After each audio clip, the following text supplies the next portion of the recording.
15 अगस्त 1947 ये वही दिन था जिस दिन हमें आजादी मिली। करीब 100 साल के ब्रिटिश के शासन से छुटकारा मिला, उन प्रताड़नाओं से छुटकारा मिला जो अंग्रेजों ने हम भारतीयों को दिए। तो आज के ही दिन भारत माता अंग्रेजों के गुलामी की जंजीरों से मुक्त हुई थी। उस टाइम पे दुख की बात तो ये थी कि हिंदू और मुस्लिम के मेजोरिटी के बेसिस पे हमारे अखंड भारत का पार्टीशन हो गया और उससे दो देश बने, एक हमारा भारत और एक पाकिस्तान। पाकिस्तान ईस्ट पाकिस्तान और जो वेस्ट पाकिस्तान जो आज का बांग्लादेश। ये पार्टीशन इतना दुखद था कि करीब 10 लाख लोगों की जान चली गई। ऐसे करोड़ों लोग थे जिनको ये हिंदू और मुस्लिम के बेसिस पे बंटवारे के बाद अपना घर छोड़ना पड़ा। कुछ भारत से पाकिस्तान गए तो कुछ पाकिस्तान से भारत आए। उसके बाद इंडियन नेशनल कांग्रेस पार्टी के जवाहरलाल नेहरू बनते हैं इंडिया के पहले प्रधानमंत्री। धीरे धीरे जो अंग्रेजों का सिस्टम चल रहा था उसे सुधारने की कोशिश की गई। 1950 में इंडियन कॉन्स्टिट्यूशन को अडॉप्ट किया गया। भारत एक स्वतंत्र देश के साथ साथ गणतंत्र देश भी बन गया,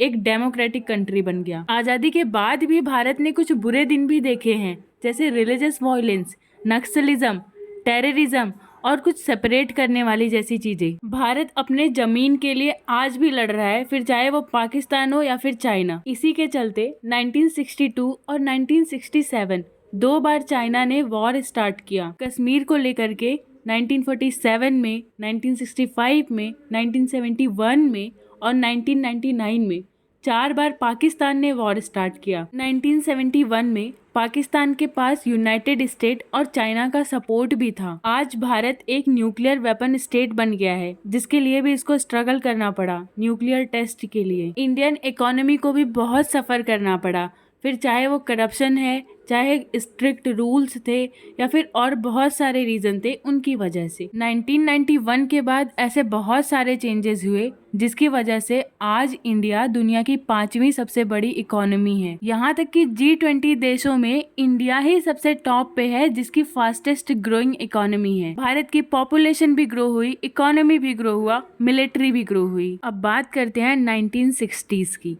तो 1964 में जवाहरलाल नेहरू की डेथ हो जाती है और उसके बाद लाल बहादुर शास्त्री बनते हैं इंडिया के सेकंड प्राइम मिनिस्टर। 1965 में इंडिया और पाकिस्तान का युद्ध होता है और उसके बाद उसको शांत करवाने के लिए उस टाइम का सोवियत यूनियन ताशकंद एग्रीमेंट करवाता है। लेकिन ताशकंद एग्रीमेंट साइन करने के एक रात बाद ही लाल बहादुर शास्त्री जी की मृत्यु हो जाती है। उनके बाद इंदिरा गांधी, जवाहरलाल नेहरू की बेटी, बनती हैं इंडिया की 3rd प्राइम मिनिस्टर। इसके जस्ट 2 साल बाद ही 1967 में इंडिया और चाइना का भी वॉर होता है और जिसमें इंडिया ने चाइना को डिफीट किया, हराया उनको, जिसकी वजह से चाइनीज ने अपने आप को सिक्किम से पीछे कर लिया। 1974 में भारत का पहला न्यूक्लियर वेपन टेस्ट हुआ पोखरण में और 1975 में नेशनल इमरजेंसी लगाई गई इंदिरा गांधी के द्वारा। 1990s में बहुत सारे इकोनॉमिक रिफॉर्म्स हुए, नई टेक्नोलॉजीज आई, काफ़ी हद तक गरीबी भी घट चुकी थी और देश की जीडीपी उस टाइम पे 7% से बढ़ चुकी थी। भारत में कुछ सुधार होता हुआ दिख रहा था। अगर बात करते हैं पॉलिटिक्स की, तो अटल बिहारी वाजपेयी जी के नेतृत्व में भारतीय जनता पार्टी आई और कोएलिशन गवर्नमेंट का एक जमाना आया। बीजेपी आई, कांग्रेस गई, फिर कांग्रेस आई, फिर बीजेपी आई।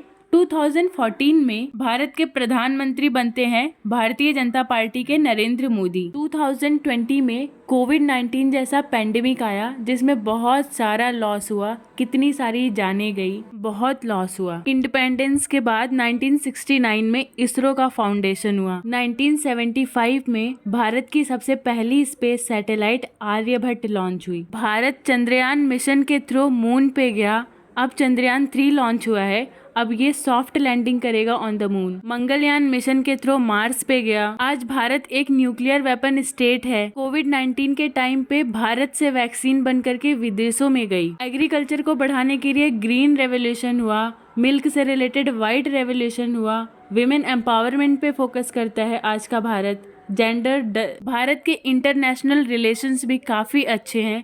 कई देशों के साथ हमने फ्री ट्रेड एग्रीमेंट साइन किया। आज़ादी के बाद धीरे धीरे करके ही, लेकिन काफ़ी सारी डेवलपमेंट हुई। अच्छे रोड्स बने, रेलवेज के कनेक्शंस मजबूत किए गए, एयरपोर्ट्स बने, पोर्ट्स बने, टेलीकम्युनिकेशन के भी क्षेत्र में इंडिया आगे है और इंडिया खुद को डिजिटलाइज कर रहा है।